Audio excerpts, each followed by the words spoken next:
Hi guys! Welcome back to my channel. Another unboxing video.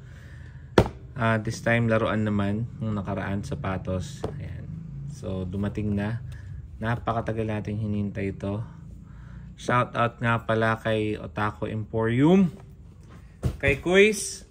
Yung ETA nito was mid-February. But ngayon kahapon lang siya dumating. So check out his page. Lahat yun mga binibenta niya legit. And yung Ban Presto niya, napansin namin ni Mrs. Merong seal of approval. Ayan. Okay lang yan, mami. Sige lang. Ayan. Naglalaro yung mag-ina ko sa likod. So it's okay.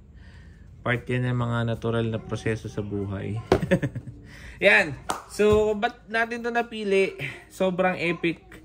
Kung fan kayo ng Jujutsu Kaisen, itong scene na to, kung bakit ganyan yung damit niya at bakit ganyan yung weapon niya putol, for me was mind blown. Like talagang one of the coldest moments in the history of anime. Literal na cold kasi kinoses niya lang yung katawan nung nung isang kalaban. Ayan. Tapos pinatay niya yung isang high grade na ayan, ito pa maano, curse.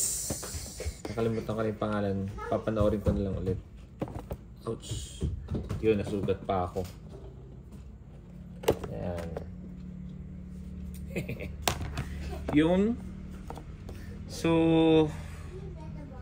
ganito lang siya ata kalaki. Regalo sa akin yung wifey nung Pasko. Yan. Sugat ako. My God. Yan. Si Gojo NC. Sino nga to? Kalimutan ko yung pangalan. My God. Tagal ko na. Dami ko kasing pinapanood na anime lately. Halo-halo na sa si Gojo and ayan. Sino to, nak? Mami, google mo nga. Toji. Hindi.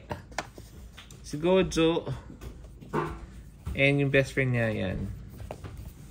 I'm more of a fan of this guy compared to Gojo. Ang dumi na. Grabe. Oops. Sugat pa ako. Buksan na natin. Mami, google mo ako sino yun. Rekta lang na pagbukas. Ito lang siya. Yun. Then, you are my special. Ito yung broken weapon. Shout out kay Otaku Emporium. Mga kuis. Si Geto yun. Si Geto. Si Gojo, si Geto, si Toji. Yan. Sobrang pinadali. Sobrang pinadali. Ang bilis makalimutan.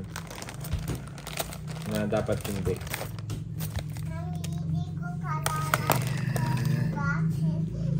Oh, nice detail, bros. Keys. Look at that. Oh.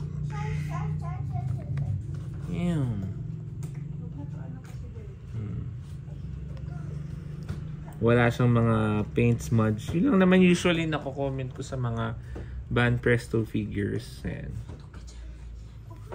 Mukha siyang, and itim yung mata niya dito kasi he was possessed.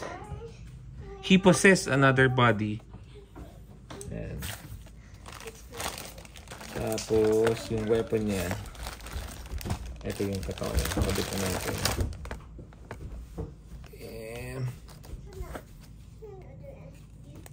Yun. Mahigpit. Mahigpit ang pagkakabit. Yan. Mortal enemies yung dalawang yan. Sana magkaroon pa ako ng isang costume niya. I like that. Pero medyo hindi ko bet kasi yung curse na gamit niya doon. Yung mukhang bulate.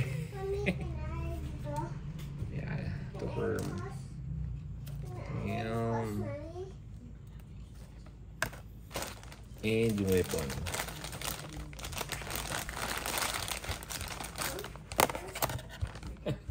Sugat pa ako pero hindi man ano.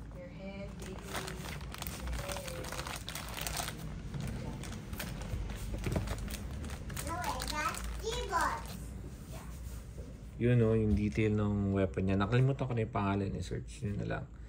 Pero dalawa to, yung kaya yan, ganyan, kasi pinangtalim niya at pinangpatay niya dun sa kalaban niya. Ayun. So, parang ito sa yung ito ganyan. Paganon, tas paganon.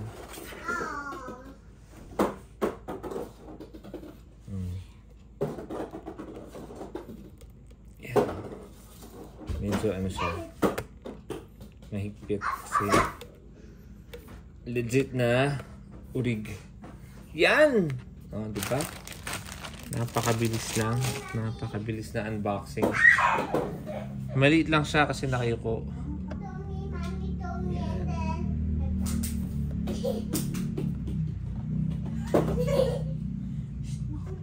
But, yeah, it's worth it.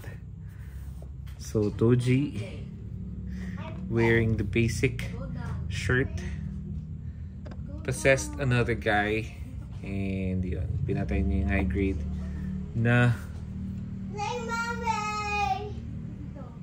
cursed.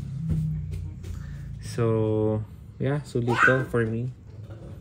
Hopefully magkaroon pa ako ng chance to get the other costume, but not for now. Medyo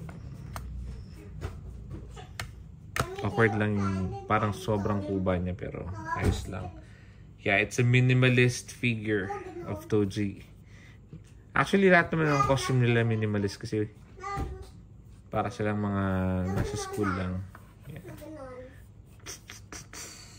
Yun lang guys. Thank you for watching. Bye!